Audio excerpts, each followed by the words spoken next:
tarde de RBC y lo anunciábamos hace minutos y estamos recibiendo en esta tarde al senador de la República, doctor en Economía y docente de la UDELAR, Mario Vergara. Buenas tardes, bienvenido. Muy buenas tardes, un gusto estar con ustedes y con la audiencia. Un placer recibirlo ahora de manera telefónica. Hace unos meses estuvo por acá en el estudio. Así es. Pero bueno, preguntarle primero que nada, vamos a ir con algo que sucedió el pasado fin de semana, que fue este hecho bastante lamentable, triste para todo el país, que fue el asesinato de los 3 infantes de Marina. ¿Qué reflexión hace de este tema? ¿Cómo vio los hechos? ¿Cómo vio también luego la actuación de la justicia? Bueno, justamente en nuestra calidad de presidente de la Comisión de Defensa del Senado fuimos inmediatamente informados por parte del ministro de la situación y nos apersonamos allí en el lugar de los hechos y bueno, no hicimos más que constatar y confirmar la injusticia, ¿no?, que implicó la pérdida de 3 vidas humanas, de 3 vidas jóvenes, de infantes de Marina que estaban cumpliendo su labor, su deber, una injusticia enorme, además viendo después con la dilucidación del hecho, bueno, las razones, la búsqueda simplemente de un delito menor, diríamos, en el sentido de que era un robo de armas, digamos, para temas de consumo de drogas, ¿verdad? Que fue lo que un poco después se dirimió en la actuación de la Fiscalía y en la situación y en la actuación de la justicia. Inmediatamente concurrimos al lugar, vimos el grado, reitero, de injusticia de haber perdido estas 3 vidas jóvenes que estaban trabajando para todos los uruguayos y uruguayas. Nos manifestamos inmediatamente la solidaridad con sus familias y con sus camaradas de armas. Y bueno, afortunadamente la justicia y la fiscalía actuaron con celeridad y bueno, y se dirimieron los hechos, ¿verdad? Evidentemente fue un fin de semana muy difícil para la sociedad uruguaya porque además de la muerte de estos 3 infantes de Marina, tuvimos también demasiadas muertes, algunas de ellas asociadas a temas de violencia doméstica, ¿verdad?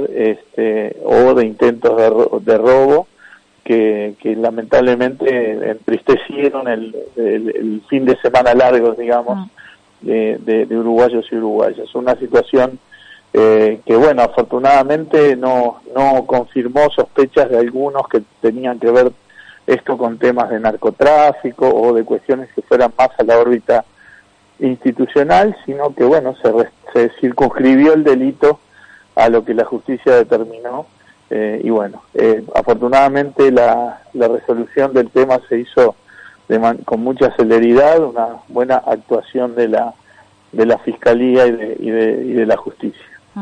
Sí, como bien usted decía, al final hubo muchas palabras y muchas voces también luego de conocerse los hechos que quizás no llegaron o se hicieron antes de que la justicia actuara, ¿no? Con suposiciones. Efectivamente, una de las cosas que nosotros dijimos en el momento fue que en esto nos tenía que agarrar a todo el sistema político y a toda la sociedad encolumnados atrás de la resolución de estos temas, y que no era un elemento, no eran cuestiones que debieran ser utilizadas, digamos, para un juego político que no correspondía. Lamentablemente hubo algunas personas en el sistema político que no compartieron esa visión y hicieron referencias a que esto era un tema de haber dejado crecer el narcotráfico o del expresidente de la República, el doctor Sanguinetti, que hizo una triste analogía con hechos ocurridos en el año 72, ¿verdad? Como que de alguna manera enrareciendo un clima que no contribuía en absoluto al foco que teníamos que tener en el momento, que era el de la solidaridad con las familias, con los camaradas de armas y en el alineamiento de todo el sistema político, procurando la dilucidación de los hechos y las responsabilidades lo antes posible. Creo que lo que después confirmó la actuación judicial y de la Fiscalía echó por tierra todo ese tipo de especulaciones. Se relevó también al comandante. Al comandante de infantería, sí. Así es. Bueno, esas son decisiones que son resorte del ministro, ¿verdad? Que obviamente contará con más información y más elementos como para haber tomado esa decisión. Nosotros aún no estamos interiorizados de los elementos que ha manejado en general el ministro, así que sería un poco aventurado por el momento emitir opinión al respecto. Bien. Le cambio de tema y algo que sucedió en el día de hoy, que es el paro del PIT-CNT, al que el propio Frente Amplio también, llamó a acompañar este paro. ¿Cómo lo vio? ¿Cómo se vivió en Montevideo? ¿Cómo fue este paro de la central sindical? Bueno, justamente el paro en buena medida estaba asociado a manifestar una visión contraria a la ley de urgente consideración en la que estamos trabajando aquí en el Senado, ¿verdad? Tanto durante todo el día de ayer, seguramente todo el día de hoy, todo el día de mañana y quizás debamos continuar el día sábado, estamos en el pleno, ahora en el plenario del Senado, votando los distintos artículos de esta ley de urgencia, una ley que después del tratamiento de la Comisión Especial tiene más de 470 artículos, y bueno, en el que tanto los movimientos sociales se manifestaron en forma negativa en general, el Frente Amplio también, o sea, nosotros en el día de ayer como Frente Amplio votamos en contra en general de la ley de urgencia, y a partir del día de hoy estamos entrando en la votación en particular, artículo por artículo. Nosotros pensamos que no era forma de tratar un plan de gobierno casi entero que incluye esta ley de emergencia, que no es algo para tratarlo por el mecanismo de ley de emergencia, con plazos muy exiguos. Estamos modificando decenas de leyes en un lapso muy corto de tratamiento que obviamente no es el que se necesitaría, ¿verdad? No tiene la profundidad del debate parlamentario y democrático que se necesitaría. Nos manifestamos en contra también de los trazos gruesos de la ley. Hay muchos aspectos inconvenientes de un plan de gobierno con el cual evidentemente nosotros tenemos diferencias importantes, y por eso es que nosotros pensamos que la ley es negativa y la votamos en contra en general en el día de ayer. A partir de hoy se está haciendo la votación artículo por artículo y nosotros en general vamos a votar claramente en contra de muchos de los artículos que reflejan esa visión que para nosotros es regresiva, reduce derechos o va en la dirección contraria en muchas áreas, y vamos a acompañar algunos artículos que entendemos que van o en la dirección correcta o que han sido modificados, muchos de ellos a partir de planteamientos hechos por el Frente Amplio en la Comisión Especial, que de alguna manera mejoran algunos artículos o limitan o reducen los impactos negativos, el daño que podían tener la versión original. Así que ahora estamos en el tratamiento artículo por artículo de estos 470 y pico de artículos que incluye la ley de urgente consideración. Al principio, desde el Frente Amplio, se hablaba de que era una ley bastante compleja, complicada, negativa, como usted decía. ¿Hoy la ven un poco mejor después de este tamiz que tuvo de alguna manera? Pongámoslo así, si comparamos lo que estamos tratando en estos días con lo que mandó el Poder Ejecutivo, ha habido cambios, se han retirado cosas y por lo tanto sí, vemos un poco mejor lo que tenemos ahora que lo que mandó el Poder Ejecutivo, que realmente para nosotros era muy malo. En el proceso se retiraron cosas importantes, como por ejemplo la desmonopolización de los combustibles o imponerle a Antel abrir su infraestructura y algunas otras cosas, la posibilidad de que las sociedades anónimas con acciones al portador puedan ser propietarios de tierras y establecimientos agropecuarios. Es decir, hubo muchas de las cosas que nosotros marcábamos como foco de aspectos negativos que fueron retirados de la ley. Y después hubo otros cambios, reitero, en muchos casos con aportes hechos por la bancada del Frente Amplio, que han modificado un montón de artículos. O sea que efectivamente seguimos pensando que la ley es negativa, la votamos en contra, y hubiéramos preferido que estas cosas no se discutieran de esta manera. O sea, nosotros seguimos pensando que la ley es negativa, pero un poco mejor de lo que era la propuesta del Poder Ejecutivo. Eso es lo que justifica, por un lado, que votemos la ley en general de manera negativa, pero que algunos artículos podamos acompañarlo, reitero, o porque se han modificado y van en la dirección correcta, o porque reducen los impactos negativos que tenía la versión original.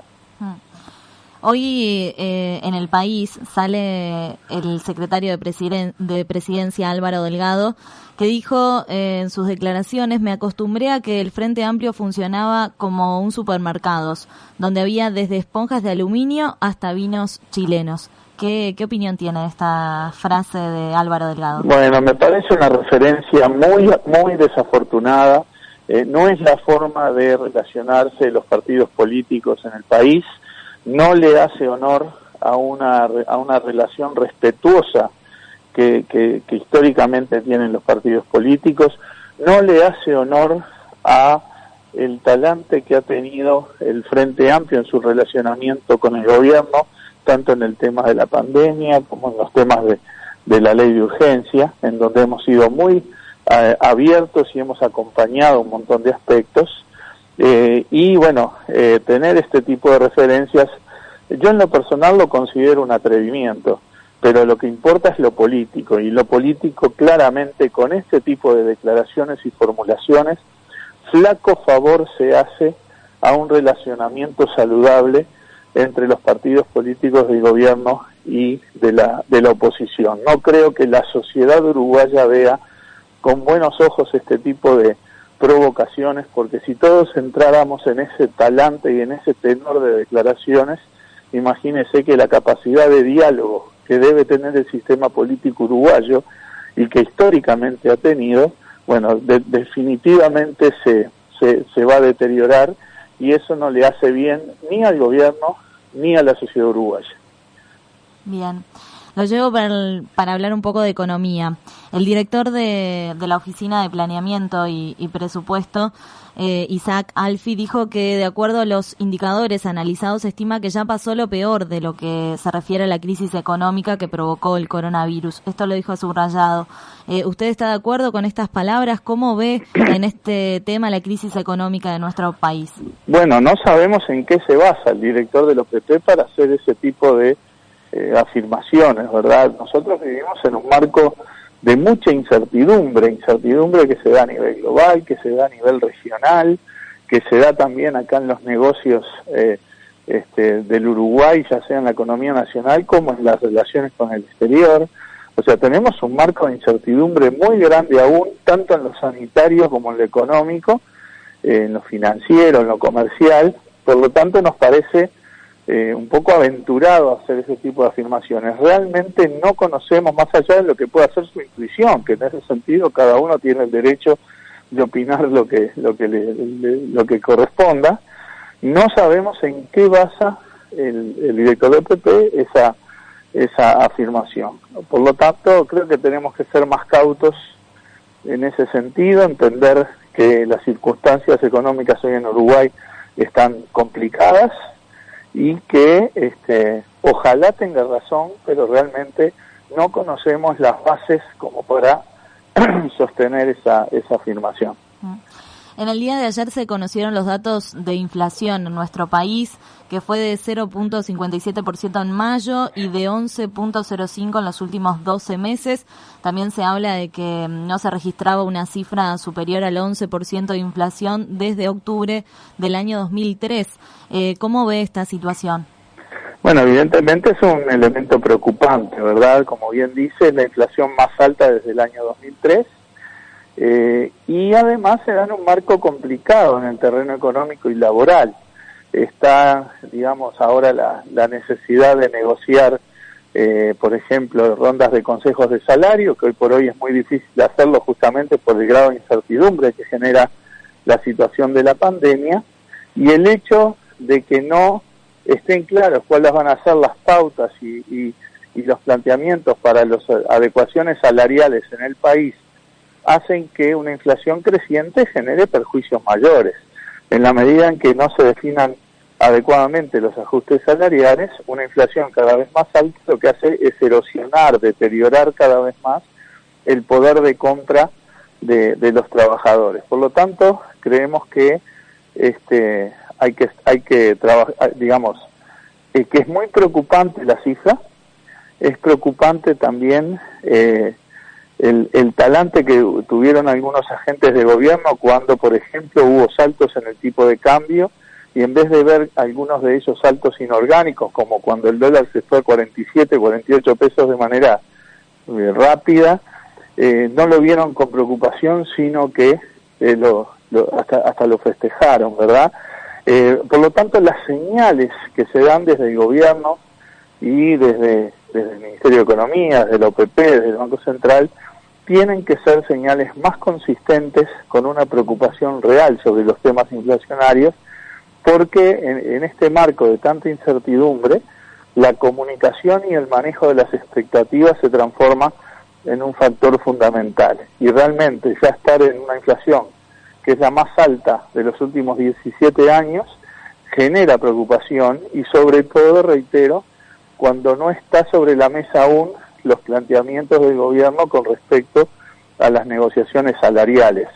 Mientras la inflación es más alta, los salarios, si no se ajustan, van a estar perdiendo poder de compra de manera creciente, y obviamente eso es muy preocupante para la sociedad uruguaya. ¿La economía venía estancada desde hace unos años?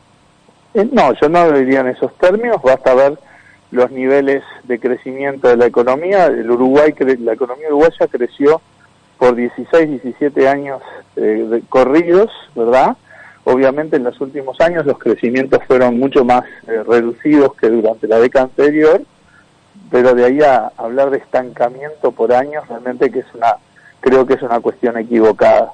Era una economía sí que se había enfriado, pero que no estaba estancada, y que, bueno, ahora obviamente con el impacto de la pandemia vamos a tener una caída en el producto que habrá que ver de qué dimensión es. Habrá que ver cuánto dura el tema de la pandemia, cuánto duran los impactos en el nivel de actividad, de empleo, de comercio, de consumo, para saber entonces cuánto va a ser la caída del producto de este año, que seguramente va a caer, pero bueno, tendremos que ver la magnitud del problema. ¿Uruguay tiene crédito internacional? ¿Cómo es eso? Absolutamente, tiene crédito. El Uruguay ha generado niveles de credibilidad y buena reputación que le permiten acceder al financiamiento internacional en muy buenas condiciones, ya sea en los mercados internacionales, ya sea con los organismos internacionales. De hecho, en el marco actual de la pandemia, Uruguay ha tenido acceso y está desembolsando hoy por hoy créditos que tenía precontratados con los organismos internacionales, que es lo que están permitiendo financiar las medidas vinculadas a la pandemia. Pero además el Uruguay tiene un excelente acceso al financiamiento internacional en los mercados internacionales, con muy buenas condiciones financieras, porque tiene un grado de inversión absolutamente consolidado desde el año 2012, que fue cuando se recuperó, y que está fuera de discusión porque la economía uruguaya da la credibilidad y la solvencia como para que esa percepción de los inversores internacionales y de las calificadoras de riesgo se mantenga sólida. Así que desde ese punto de vista la posición financiera de Uruguay es muy buena, y la credibilidad y el acceso al financiamiento internacional es totalmente amplia. Hoy en la interpelación que llevó a cabo la Cámara de Diputados a la actual ministra de Economía, Susana Arbeleche, ella decía allí y declaraba que con UPM se negoció desde la debilidad. ¿Usted está de acuerdo con esta declaración de la ministra? No, para nada. Yo creo que lo de ayer, en la interpelación, en la cual obviamente no estuve al tanto porque estuvimos en el Senado encerrados todo el día con el tema de la ley de urgencia, pero por lo que pude ver luego en las noticias, Fue toda una cosa bastante fantochada, una pantomima, ¿verdad? Porque era una interpelación a ministros que de hecho no habían actuado en el proceso, entonces por lo tanto se dedicaban a opinar de lo que habían hecho los ministros anteriores. Realmente un sinsentido desde el punto de vista institucional y político. Creo que es un atrevimiento decir que Uruguay negoció desde la debilidad. De hecho, el contrato con UPM, que se supone que ahora renegoció el nuevo gobierno, no tiene mayores diferencias. Se ha querido vender que en esa renegociación, que no fue tal, se cambiaron cosas a favor del Uruguay de manera significativa, y eso no es así. Las cosas que se han dicho que eran mejoras en realidad ya estaban previstas en el contrato original. O sea que hay mucho de posicionamiento político, pero que no refleja, digamos, el proceso real. Creo que de todas maneras lo que rescato, reitero, es que esa interpelación fue una cosa muy curiosa, porque esto de interpelar a ministros que sobre temas que ocurrieron antes de que fueran ministros y que se dedicaran a opinar lo que hicieron los ministros anteriores, no recuerdo antecedentes de haber visto una cosa así. No fue más una puesta en escena política con intencionalidades claras de erosionar al gobierno anterior, que un verdadero ejercicio de transparencia sobre un tema interesante, importante como es el de UPM. Algunos diputados del Frente Amplio ayer argumentaban que era una especie de bomba de humo para que se quitara la atención de otro lado. Y es probable, o sea, tenemos derecho, digamos, a tener nuestras interpretaciones de por qué se hace un proceso que tan poco sentido tuvo, mientras estaba discutiendo en el Senado la ley de urgencia con temas relevantes, ¿verdad? Pero bueno, eso corre a la interpretación de cada uno, y bueno, creo que es factible que pueda hacerse esa interpretación, ¿verdad? Porque realmente no le vimos ningún sentido a esa interpelación, que no contribuyó en temas de transparencia, que normalmente debiera ser el objetivo de ese tipo de interpelaciones, sino que más bien fue una puesta en escena con intencionalidades políticas claras. ¿Y la llegada del presidente, qué opinión le merece? Bueno, no sé, en realidad no tengo mucho para opinar sobre eso. Creo que por lo que vi después fue parte de esa puesta en escena, ¿verdad? Porque no es frecuente que un presidente venga al Parlamento, hay que mantener la lógica de las distancias de los poderes.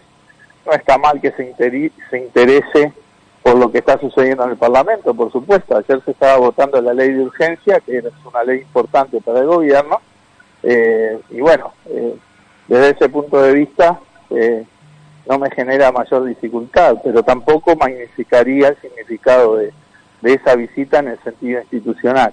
Por lo tanto, lo veo más como una movida política más que de otra naturaleza. Bien.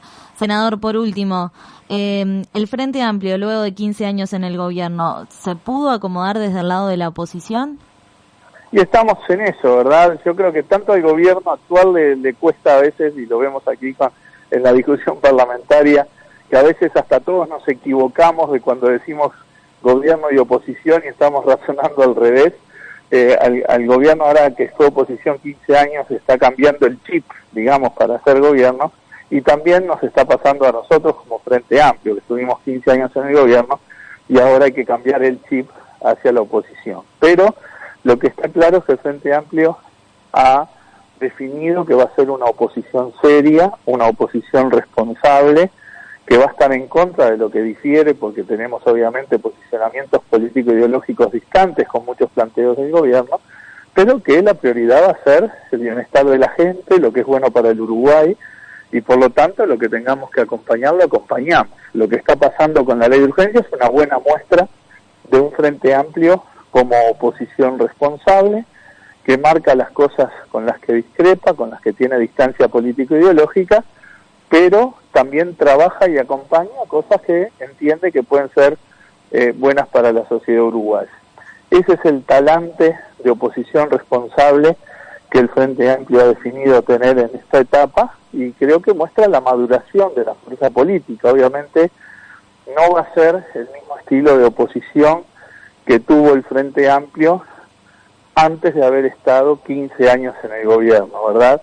El haber estado 15 años en el gobierno ayuda a ver un montón de cosas, a entender un montón de restricciones y de dificultades, cosa que también le va a pasar a este gobierno, ¿verdad? Porque a veces uno escucha a jerarcas o legisladores de este gobierno y da esa sensación de que piensan que hay cosas que no se hicieron porque uno no quiso o no supo, ¿verdad?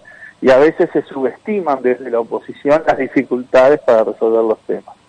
Yo creo que el Frente Amplio ha madurado mucho en ese sentido, y la definición de una oposición seria y una oposición responsable, teniendo siempre el foco y el objetivo en el bienestar de los uruguayos y uruguayas y en la equidad en el país, bueno, yo creo que es una señal de madurez, y así es como vamos a estar trabajando en estos años. Bien. Senador, desde acá agradecerle mucho este contacto con RBC y no sé lo que quiera decir, estamos a las órdenes y abiertos los micrófonos. Bueno, muchísimas gracias. Bueno, ahora vamos a seguir aquí en el trabajo en el Senado, seguimos artículo por artículo, estamos ahora en el capítulo de seguridad, en donde también hay un enfoque general del capítulo de seguridad que no compartimos, con una inflación indiscriminada de temas penales y de procedimiento policial, pero también acompañando algunos artículos que consideramos implican una mejora, ya sea en el terreno penal o en el terreno del procedimiento policial. Así que con ese mismo talante de oposición, pero oposición seria y responsable, que vamos a seguir trabajando a lo largo de toda esta ley de urgencia, y le agradezco enormemente el contacto para poder estar justamente enlazados con todos los piriapolenses, ¿verdad? Que me trae un montón de recuerdos, porque en mi infancia fui sistemáticamente a Piriápolis a veranear, y bueno, es un gusto estar en contacto y estoy a las órdenes. Muchas gracias. Hasta luego.